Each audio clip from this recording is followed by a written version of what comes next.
as we go through this biblical literature, we see an evolution of the use of the word eved. It doesn't mean that the slavery piece is written out of existence. It's still there, but there's an evolution in how we see this term eved, and we see that there are other uses for it. Just to continue this service of God, the next source on your page is taken from Numbers, and we see this particular usage on a number of occasions. This just happens to be the verse relating to the first day of Pesach. It's from a series in the book of Numbers dealing with all of the holidays of the Jewish calendar and the sacrifices that we do on the various Jewish holidays.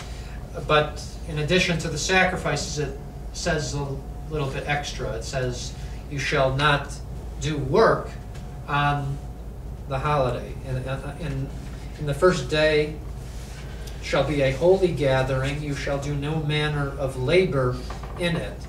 So here we're going back to not, the usage of avodah is not service of the Ohel Moed. It's not service of God. It's not service of the temple. This is a quotidian, everyday labor that we are to refrain from on the holy days. This particular verse is Passover, but the idea is that on holy days we put our everyday avodah aside so that we can, it doesn't say it here, but I'm interpolating, we can focus on this ultimate avodah of God in a holy place. Now, these last two sources in Exodus and Numbers, we see this shift in avodah as service. What the Exodus text shows us is that avodah can be used as service of God. However, people in biblical times, if we were to get in a time machine, go back to the time of the book of Exodus being written,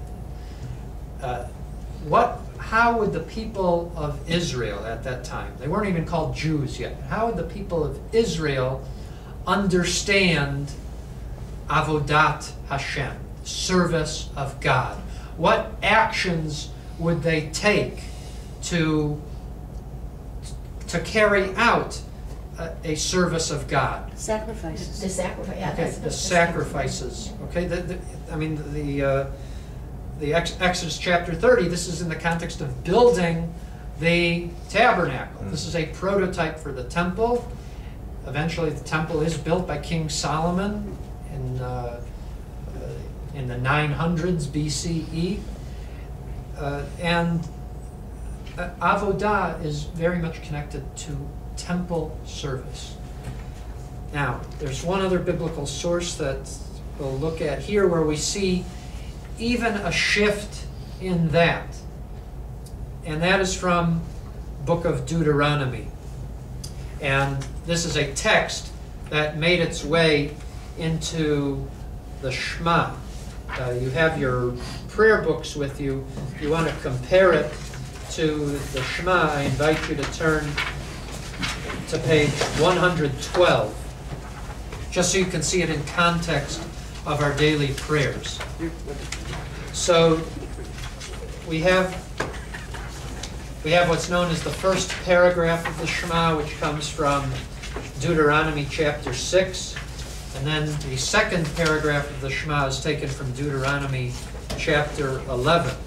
And here the text tells us in verse 13, "And it shall come to pass, if you shall give heed diligently to my commandments, which I command you this day, to love the Lord your God, and to serve God with all of your heart, and with all of your soul." And in Hebrew, that last phrase is "Ula'avdo b'chol levavchem uv'chol nafshechem." You shall serve God with all of your heart and with all of your soul. Nefesh is soul. So we see a connection between this verb of avodah and coming from the heart, coming from the soul. But it's a command in a way. It's like if you do something, you get rewarded. If you continue to read the things, you get rewarded. So it's a command basically to go and walk God with all your heart, with all your soul. It's not we're not doing it yet. Maybe we should do that, and if you do that, you will get so and so and so. So there's a condition here, but still, like you said, walking God in the. Right, and if there's ever a text in Jewish literature that emphasizes the idea of schar va'onesh, reward and punishment, it's this very paragraph from the Shema. If you do good, you'll be rewarded. You'll get an abundant harvest. If you don't, God's going to send famine upon us. Now, we may be able to have a separate discussion, perhaps in this series, about whether we believe that or how we might reinterpret this paragraph. But you're right, Ezra, that is the context of this paragraph. If we serve God with all of our heart and with all of our soul, good things will happen. But what I want to focus on here in terms of this discussion is we don't see language here relating to the temple. I mean, in Exodus, you can argue the avodah, that's service of God in the context of the tabernacle, the Ohel Moed, the temple. And one could, if one didn't have any other texts, you could say, oh, okay, so avodah means offering sacrifices in this particular space. That's not so clear in Deuteronomy. Would this be more your individual service to Him as a collective, communal? It seems like it's going in that direction. Deuteronomy, I mean, if we want to get into the scholarly viewpoints of how the Bible was crafted, created, put together, Deuteronomy is the last book of the Torah, both in terms of its order and chronologically. It comes from about the late 7th century BCE, shortly before the first temple was destroyed.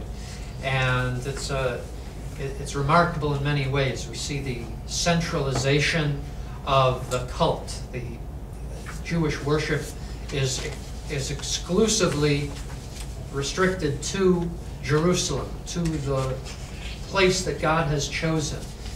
Any other shrine in Israel is no longer valid as a place to offer sacrifices to God.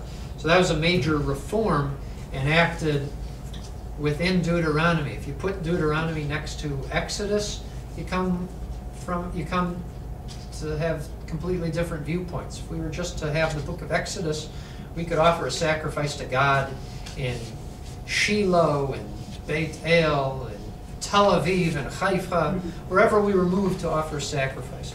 Deuteronomy moves us away from that. It restricts the cult to Jerusalem, and in some ways it lays the groundwork for later Judaism by saying, if you're outside of Jerusalem, there are other ways to approach God. And perhaps this is a suggestion that we can serve God in our hearts and in our souls. You don't actually need to bring a lamb and sacrifice it in order to serve God. Joe. Last week you had mentioned two ways. One was the service of God as in the act and the prayer of the guideline that we've set up. The other one, would this direct itself more towards its spirituality, as Jim was saying, the individuality of being able to just be in your field or be in your home and have that moment to direct yourself to the service of God. Yeah, so I'm illustrating an evolution of this root word eved. No longer do we read this and think solely about back-breaking labor in Egypt against our will. All of a sudden, we see this very same word in Deuteronomy, and we see this very personal service of the heart. It is an outpouring of our soul. In this case, it's an outpouring of love for God. And that lays the groundwork for further understanding of avodah as service through the art of prayer, through the form of prayer to God. Let me show you one more biblical source, and then I want to turn to a rabbinic source. In Psalm 100, very bottom of the page, this, I think, in some way embellishes Deuteronomy. And it says, Ivdu et Hashem b'simcha. Serve the Lord with gladness.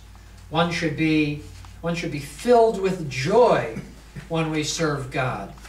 That is a stark difference from the back-breaking labor we saw in Egypt.